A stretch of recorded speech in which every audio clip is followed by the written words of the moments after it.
Hello friend, स्वागत है आपका एनक्यू स्टडी यूट्यूब चैनल पर। सक्षमता परीक्षा से संबंधित यह अगला प्रैक्टिस सेट सामान्य अध्ययन से लेकर के आए हम लोग। इसमें जो प्रश्न होंगे भारतीय राष्ट्रीय आंदोलन से, विज्ञान और भारतीय संविधान से रिलेटेड अहम महत्वपूर्ण प्रश्न होंगे। हम लोग सभी प्रश्नों को उसके उत्तर की व्याख्या के साथ देखेंगे। आइए बिना देर किए हम लोग शुरू करते हैं। दोस्तों, अगर आप अब तक चैनल पर नए हैं तो प्लीज़ चैनल को सब्सक्राइब करके बेल आइकन को दबा लीजिएगा। साथ ही साथ वीडियो को लाइक करना नहीं भूलिएगा। क्वेश्चन है हमारे स्क्रीन पर पहला कि भारतीय राष्ट्रीय कांग्रेस के किस अधिवेशन में वंदे मातरम को पहली बार गाया गया। वंदे मातरम जो हमारा राष्ट्रीय गीत है, यह कौन से अधिवेशन में सबसे पहले गाया गया है? क्योंकि इससे पहले जो है वंदे मातरम जो राष्ट्रीय गीत है, यह बंकिम चंद्र चटर्जी के द्वारा लिखा गया आनंद मठ से लिया गया है। तो इस पहली बार जो भारतीय राष्ट्रीय कांग्रेस का अधिवेशन हो रहा था, उसमें यह जो गाया गया है, पहला नंबर प्रश्न का जो करेक्ट आंसर है वो ऑप्शन नंबर डी के रूप में जाना जाएगा कि 1896 के कलकत्ता अधिवेशन में यह पहली बार गाया गया था। और मुख्य रूप से यह गीत जो बना था वह बना था बंगाल विभाजन के बाद, जब स्वदेशी आंदोलन चल रहा था। तो उस स्वदेशी आंदोलन के जो है प्रमुख गीत के रूप में वंदे मातरम जो है गीत बना, और ये जो है राष्ट्रीय गीत तक की ये राष्ट्रीय गीत हमारा जो है तब से आज तक जारी है। अगले सवाल की ओर चलते हैं। क्वेश्चन नंबर दूसरा है कि दक्षिण शिक्षा समाज की स्थापना किसके द्वारा किया गया। दक्षिण शिक्षा समाज की स्थापना जो है यह इनमें से किनके द्वारा किया गया है? दूसरा नंबर प्रश्न का सबसे सही उत्तर क्या होगा? तो दक्षिण शिक्षा समाज के जो संस्थापक हैं, आप लोग भी कमेंट करके उत्तर बता सकते हैं। इसका जो करेक्ट आंसर है वो ऑप्शन नंबर ए है कि बाल गंगाधर तिलक के द्वारा जो है दक्षिण शिक्षा समाज की स्थापना किया गया है। नेक्स्ट क्वेश्चन की ओर बढ़ते हैं। अगला प्रश्न है, क्वेश्चन नंबर तीसरा है कि स्वराज दल का कार्यक्रम क्या था। तो दोस्तों, स्वराज पार्टी की जो स्थापना है यह 1923 ईस्वी में हुई थी, और इसकी संस्थापक के रूप में जो है वो चित्तरंजन दास और मोतीलाल नेहरू जी जाने जाते हैं। क्यों हुई थी इसकी स्थापना? तो इसकी स्थापना का जो मुख्य रूप से कारण है वह ये था कि जब 1922 में गांधी जी के द्वारा असहयोग आंदोलन को अचानक वापस ले लिया गया। और असहयोग आंदोलन इसलिए वापस लिया गया क्योंकि चौरी चौरा कांड के बाद जो है गांधी जी उससे ये होकर के गांधी जी अहिंसात्मक ढंग से लड़ाई लड़ना चाहते थे।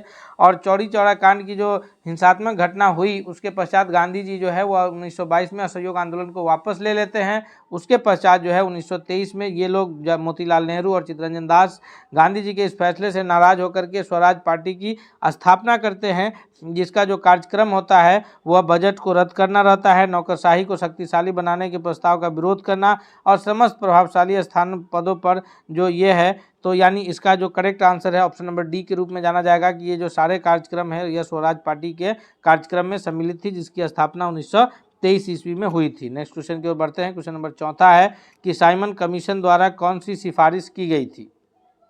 साइमन कमीशन के द्वारा जो भारत में प्रमुख सिफारिशें की गई हैं, उसमें कौन सी सिफारिश शामिल है? द्वैत शासन की समाप्ति और प्रांतीय स्वशासन की स्थापना, बृहत्तर भारतीय परिषद की स्थापना और संघ शासन की स्थापना। ये सारी सिफारिशें जो है यह साइमन कमीशन के द्वारा किया गया है। अर्थात चौथा नंबर प्रश्न के लिए भी दोस्तों जो सबसे सही उत्तर है वो option number D correct answer है कि ये सभी सिफारिशें जो हैं की गई है। नेक्स्ट क्वेश्चन की ओर बढ़ते हैं हम लोग। अगला प्रश्न देखते हैं। क्वेश्चन नंबर 5वां है कि महात्मा गांधी और लॉर्ड इरविन के बीच जो गांधी इरविन समझौता हुआ था यह कब हुआ था? तो गांधी इरविन समझौता जो हुआ था उस वक्त हुआ था जब देश में सविनय अवज्ञा आंदोलन चल रहा था। सविनय अवज्ञा आंदोलन को जो है ये स्थगित करने का भी प्रस्ताव इसके बाद रखा गया था इरविन महोदय की तरफ से। सविनय अवज्ञा आंदोलन की शुरुआत जो है ये 1930 में हुई थी। ये 12 मार्च 1930 को गांधी जी दांडी यात्रा किए थे साबरमती आश्रम से, और ये नमक कानून बनाए थे 6 अप्रैल 1930 ईस्वी को जो है गांधी जी नमक बना करके नमक कानून को भंग किए। और उसके पश्चात जो है पूरा भारत में ये सविनय अवज्ञा आंदोलन चल रहा था। तो इसी के बाद जो है 1931 में जब गांधी जी और इरविन के बीच समझौता हुआ, यानी वो डेट था 5 मार्च 1931 का। ऑप्शन नंबर ए जो है 5वां का करेक्ट आंसर है कि 5 मार्च 1931 को गांधी और लॉर्ड इरविन के बीच समझौता हुआ, जिसे गांधी इरविन समझौता के नाम से जाना जाता है। क्वेश्चन है कि द्विराष्ट्र सिद्धांत के प्रतिपादन किसने के द्वारा किया गया। द्विराष्ट्र सिद्धांत की जो सबसे पहले बात रखे वो कौन रखे थे, मोहम्मद अली जिन्ना या सर सैयद अहमद खान या फिर चौधरी रहमत अली।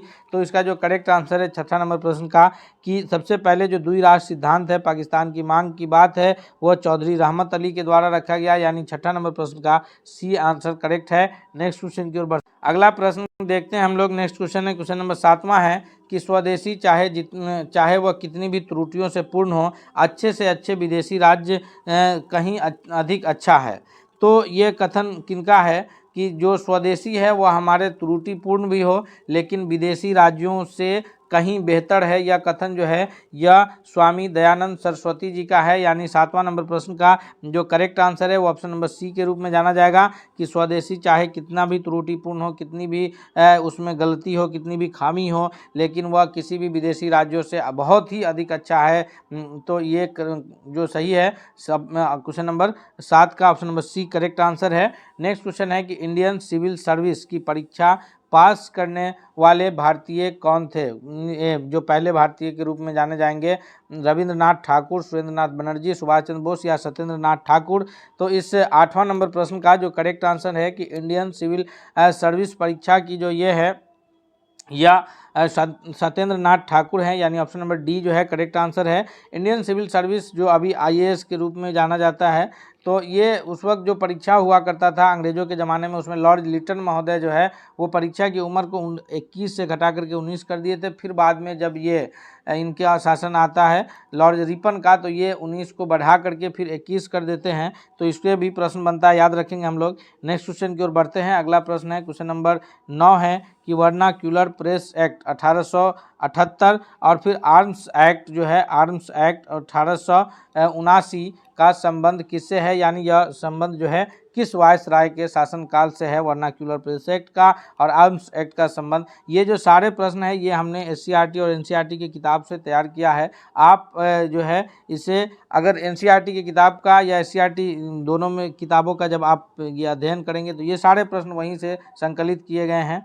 क्वेश्चन नंबर 9वां का जो करेक्ट आंसर बनेगा वो ऑप्शन नंबर सी के रूप में बनेगा। लॉर्ड लिटन महोदय इन्होंने ही जो है ये भारतीय सिविल सेवा परीक्षा की जो उम्र थी उसे कम किया था, और उसके पश्चात जब फिर ये इनके बाद जो 1880 से शासन शुरू होता है, 1880 से 84 तक का वो लॉर्ड रिपन का होता है जिन्होंने फिर उसे हटा दिया था। अगले सवाल की ओर बढ़ते हैं हम लोग। नेक्स्ट क्वेश्चन है क्वेश्चन नंबर 10 है कि थियोसॉफिकल सोसाइटी किससे संबंधित है। थियोसॉफिकल सोसाइटी का संबंध जो है वो किस सदस्य से है, ये रामकृष्ण परमहंस है, राजा राम मोहन राय या फिर एनी बेसेंट। तो इसका जो करेक्ट आंसर है वो ऑप्शन नंबर डी के रूप में जाना जाएगा कि थियोसॉफिकल सोसाइटी का जो संबंध है वो एनी बेसेंट से है। और एनी बेसेंट जो है यह प्रथम भारतीय राष्ट्रीय कांग्रेस की प्रथम महिला अध्यक्षा के रूप में ये जानी जाती हैं। नेक्स्ट क्वेश्चन की ओर बढ़ते हैं हम लोग। अगला प्रश्न देखते हैं। क्वेश्चन नंबर 11 है कि हमारा रोम रोम राजभक्त है, यह कथन किसका है। हमारा रोम रोम राजभक्त है, यह कथन जो है दादा भाई नौरोजी का है, बाल गंगाधर तिलक या सुभाष चंद्र बोस या फिर महात्मा गांधी जी का है। जी 11वां नंबर प्रश्न का जो करेक्ट आंसर है वो ऑप्शन नंबर ए के रूप में जाना जाएगा। Old grand man of India यानी दादा भाई नौरोजी का जो है यह कथन है कि हमारा रोम रोम राजभक्त है। नेक्स्ट क्वेश्चन की ओर बढ़ते हैं। क्वेश्चन नंबर 12 है कि तराइन का प्रथम युद्ध 1191 ईस्वी में किन दो ये के बीच लड़ा गया था। एक और मोहम्मद गौरी थे, दूसरी और कौन थे। तो तराइन का जो प्रथम युद्ध है जो 1891 ईस्वी में लड़ा गया था, यह लड़ा गया था इसका जो करेक्ट आंसर है ऑप्शन नंबर बी कि मोहम्मद गौरी और पृथ्वीराज तृतीय के बीच लड़ा गया था, जिसमें मोहम्मद गौरी की पराजय हुई थी। अगले सवाल की ओर बढ़ते हैं हम लोग। नेक्स्ट क्वेश्चन देखते हैं। क्वेश्चन नंबर 13 है कि प्रथम विश्व युद्ध के दौरान भारत की लोकप्रिय होने वाला आंदोलन कौन सा था। प्रथम विश्व युद्ध जो 1914 से लेकर के 1918 ईस्वी के बीच चला था, उस वक्त इंडिया में जो आंदोलन चल रहा था वह चल रहा था कौन सा आंदोलन। तो इस दौरान के आंदोलन पे अगर हम लोग विचार करें तो इस वक्त भारत में होम रूल लीग आंदोलन चल रहा था जो एनी बेसेंट के द्वारा चलाया जा रहा था। यानी 13वां नंबर प्रश्न का जो करेक्ट आंसर है वो ऑप्शन नंबर सी के रूप में सबसे सही उत्तर जाना जाएगा। नेक्स्ट क्वेश्चन की ओर बढ़ते हैं दोस्तों। क्वेश्चन नंबर 14 है कि बौद्ध धर्म एवं जैन धर्म दोनों के उपदेश किसके शासनकाल में दिए गए हैं। यानी किन शासक के शासनकाल में बौद्ध धर्म के भी उपदेश दिए गए हैं और जैन धर्म के भी उपदेश दिए गए हैं। तो इसका जो करेक्ट आंसर है वो हर्यक वंश के संस्थापक यानी बिंबिसार के शासनकाल में जो है बौद्ध और जैन दोनों धर्म के उपदेश दिए गए हैं। अर्थात 14वां नंबर प्रश्न का जो करेक्ट आंसर है वो ऑप्शन नंबर डी के रूप में सही उत्तर जाना जाएगा। नेक्स्ट क्वेश्चन की ओर बढ़ते हैं। अगला प्रश्न क्वेश्चन नंबर 15 है कि किसने मोहम्मद अली जिन्ना को हिंदू मुस्लिम एकता का दूत कहा था। हिंदू मुस्लिम एकता का दूत जो है वो किन्होंने मोहम्मद अली जिन्ना को कहा था। यह सरोजिनी नायडू के द्वारा कहा गया था या फिर एनी बेसेंट। इसका करेक्ट आंसर क्या है? तो 15वां नंबर प्रश्न का जो सबसे सही उत्तर है कि हिंदू मुस्लिम एकता का जो दूत है वो सरोजिनी नायडू को कहा गया था, यानी सरोजिनी नायडू के द्वारा जो है यह मोहम्मद अली जिन्ना को कहा गया था। नेक्स्ट सवाल की ओर बढ़ते हैं। अगला प्रश्न क्वेश्चन नंबर 16 है कि निम्नलिखित में से किसे भारतीय अशांति के जनक के रूप में जाना जाता है। तो ये प्रश्न पीछे भी रिपीट हुआ है, अर्थात इसमें हम लोग देर किए बिना चलेंगे ऑप्शन नंबर सी करते हुए कि बाल गंगाधर तिलक को जो है वो भारतीय अशांति का जनक कहा जाता था। ऑप्शन नंबर सी जो है वो करेक्ट आंसर है। नेक्स्ट क्वेश्चन है क्वेश्चन नंबर 17 है कि अकबर के काल में महाभारत की फारसी अनुवाद जिसके निर्देशन में हुआ वह कौन है, यानी किनके निर्देशन में जो है अकबर बादशाह के शासनकाल में ये महाभारत का फारसी में अनुवाद हुआ है। जी 17वां नंबर प्रश्न का करेक्ट आंसर क्या है? तो 17वां नंबर प्रश्न का जो सही उत्तर है ऑप्शन नंबर बी है कि फैजी के नेतृत्व में जो है निर्देशन में ये फारसी अनुवाद हुआ है महाभारत का। नेक्स्ट क्वेश्चन है क्वेश्चन नंबर 18 है कि भारतीय संविधान में संघवाद जो कॉन्सेप्ट लिया गया है, यह संघवाद का कॉन्सेप्ट भारत की जो व्यवस्था है वह संघीय शासन व्यवस्था है, यानी केंद्र स्तर की सरकार गठित होती है, फिर राज्य स्तर की अलग प्रकार की सरकार गठन है। तो ये संघीय शासन व्यवस्था जो है यह किस देश के संविधान से लिया गया है? जी दोस्तों 18वां नंबर प्रश्न का जो करेक्ट आंसर है कि संघवाद की जो कल्पना ली गई है यह कनाडा के संविधान से। 18 का बी जो है वो सबसे सही उत्तर है। दोस्तों हम लोग भारतीय संविधान से रिलेटेड प्रश्न कर रहे हैं। हम उम्मीद करते हैं कि ये प्रश्न आपके लिए बहुत ही हितकारी और लाभकारी साबित होगा, इसलिए आपसे रिक्वेस्ट है कि अगर आप अब तक हमारे चैनल पर नए हैं, चैनल को सब्सक्राइब नहीं किया है, तो प्लीज़ आप चैनल को सब्सक्राइब करके बेल आइकन को दबा लीजिए। क्वेश्चन नंबर 19 है कि नीति निर्देशक तत्व जो डायरेक्टिव प्रिंसिपल ऑफ स्टेट्स है महत्व किसके लिए है? यह डायरेक्टिव प्रिंसिपल ऑफ स्टेट्स का जो महत्व है यह निम्न में से इस ऑप्शन में से किनके लिए है? तो राज्य के जो नीति निर्देशक तत्व है वो राज्य के लिए उसका महत्व है। Option number B correct answer है। यह इसका उल्लेख जो है यह भारतीय संविधान के भाग 4 किस भाग में? भाग 4 अनुच्छेद कितना है? तो अनुच्छेद 36 से 51 के बीच चर्चा किया गया है। याद रखिएगा भाग 4 अनुच्छेद 36 से 51 के बीच। भारतीय संविधान में कुल 25 भाग हैं। जो संविधान निर्माण हुआ था उस वक्त 22 भाग थे। वर्तमान में संशोधन के द्वारा 25 भाग अभी हमारे भारतीय संविधान में हैं, जिसमें से भाग 4 में राज्य के नीति निर्देशक तत्व है, जिसका उल्लेख अनुच्छेद 36 से लेकर के 51 के बीच किया गया है। अगला सवाल है क्वेश्चन नंबर 20 है कि भाषा के आधार पर राज्यों का पुनर्गठन सर्वप्रथम किस वर्ष हुआ था? सबसे पहले जो भाषा के आधार पर गठित राज्य है वह है आंध्र प्रदेश, और इसका जो सबसे पहले जो भाषा के आधार पर राज्यों का पुनर्गठन हुआ है वो 1956 है, यानी ऑप्शन नंबर बी जो है वो करेक्ट आंसर है। नेक्स्ट क्वेश्चन है क्वेश्चन नंबर 21 है कि प्रधानमंत्री की नियुक्ति राष्ट्रपति महोदय करता है। ये राष्ट्रपति महोदय जो करते हैं यह किस अनुच्छेद में यह बात वर्णित किया गया है? भारतीय संविधान के कौन से अनुच्छेद में इस बात का वर्णन किया गया है कि प्रधानमंत्री की नियुक्ति जो है वो राष्ट्रपति महोदय के द्वारा किया जाएगा? तो इस सवाल का करेक्ट आंसर है ऑप्शन नंबर सी, अनुच्छेद 75 में इस बात का जिक्र है कि प्रधानमंत्री के द्वारा जो है वह राष्ट्रपति महोदय के द्वारा प्रधानमंत्री की नियुक्ति की जाएगी। नेक्स्ट क्वेश्चन है कि जिस समिति की सिफारिश पर भारत में पंचायती राज की स्थापना हुई उसके अध्यक्ष कौन थे? यह अशोक राय मेहता समिति है, या फिर डॉक्टर इकबाल नारायण समिति है, जीवराज मेहता है, या बलवंत राय मेहता समिति के ये पर हुआ है?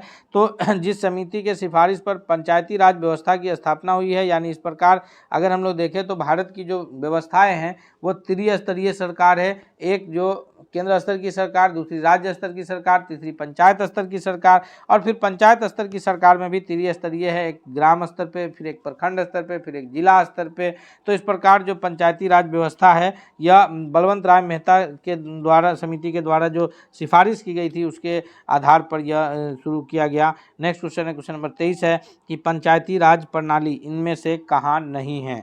जी 23वां नंबर प्रश्न का करेक्ट आंसर क्या होगा कि ये जो राज्य हैं इनमें से किस राज्य में पंचायती राज्य प्रणाली नहीं है? तो इसका correct answer option number A यानी अरुणाचल प्रदेश में जो है वह पंचायती राज्य नहीं है। नेक्स्ट सवाल की ओर बढ़ते हैं क्वेश्चन नंबर 24 है किस संविधान संशोधन अधिनियम के द्वारा वयस्क मताधिकार की आयु सीमा 21 वर्ष से घटा करके 18 वर्ष कर दी गई है? जी अभी जो वयस्क मताधिकार है भारत में कि भारत का हर वह नागरिक जिसकी आयु सीमा 18 वर्ष या उससे अधिक है वह एक वोट देने का अधिकार रखता है। और समानता के अधिकार का जो सबसे बेहतरीन अगर उदाहरण की बात किया जाए तो यहाँ पर देखने को मिलेगा कि चाहे वो देश के राष्ट्रपति हों, प्रधानमंत्री हों, मंत्री हों या कोई भी बड़ा से बड़ा अधिकारी हो या फिर ये किसी भी सर्वोच्च न्यायालय के मुख्य न्यायाधीश हों, लेकिन उन्हें एक वोट एक मत देने का अधिकार प्राप्त है। और देश के सबसे अंतिम पायदान पर जो खड़े व्यक्ति हैं, जो बिल्कुल मजदूर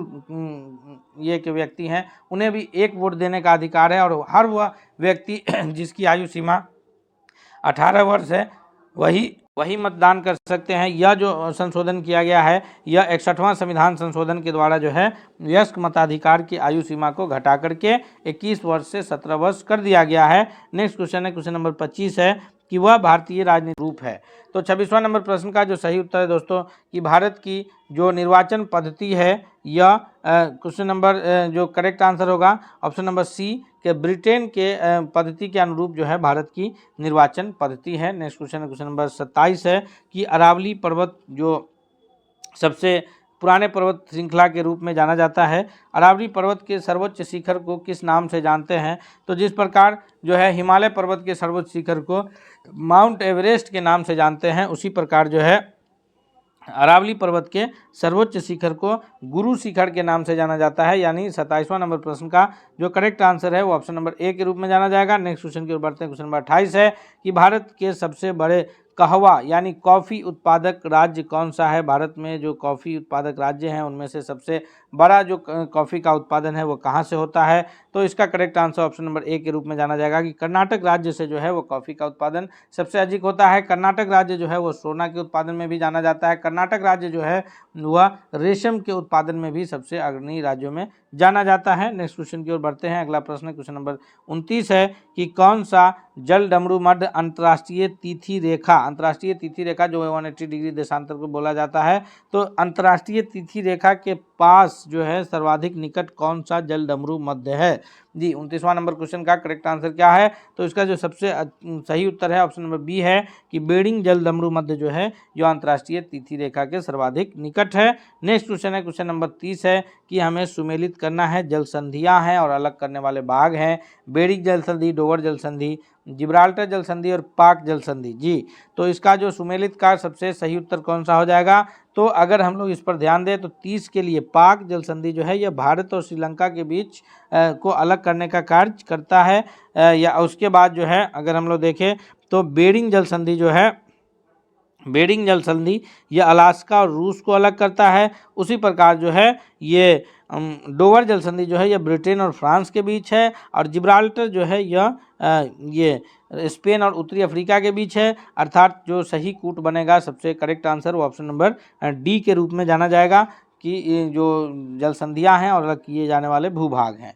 नेक्स्ट क्वेश्चन है क्वेश्चन नंबर 31 है। यहाँ भी वन के प्रकार हैं और क्षेत्र हैं। ये सारे जो प्रश्न हम पहले ही आपको कहें कि हमने जो तैयार किया है ये सभी एनसीईआरटी की किताबों से, और एनसीईआरटी और एससीईआरटी की किताबों का जब आप अध्ययन करेंगे तो फिर हम कहते हैं कि आपकी परीक्षा में एक भी प्रश्न नहीं छूटेंगे, यह बिल्कुल गारंटी की बात है। तो और उसके लिए हम आपका काम आसान करके हम लाए हैं आपके लिए अपने चैनल पर एनसीईआरटी और एससीईआरटी प्रश्नों का सेट। इसलिए आपसे रिक्वेस्ट है कि अगर आप अब तक नए हैं तो प्लीज़ चैनल को जरूर सब्सक्राइब कर लीजिएगा। साथ ही साथ वीडियो पसंद आ रहा है तो लाइक करते हुए दोस्तों के बीच भी जरूर शेयर कीजिए।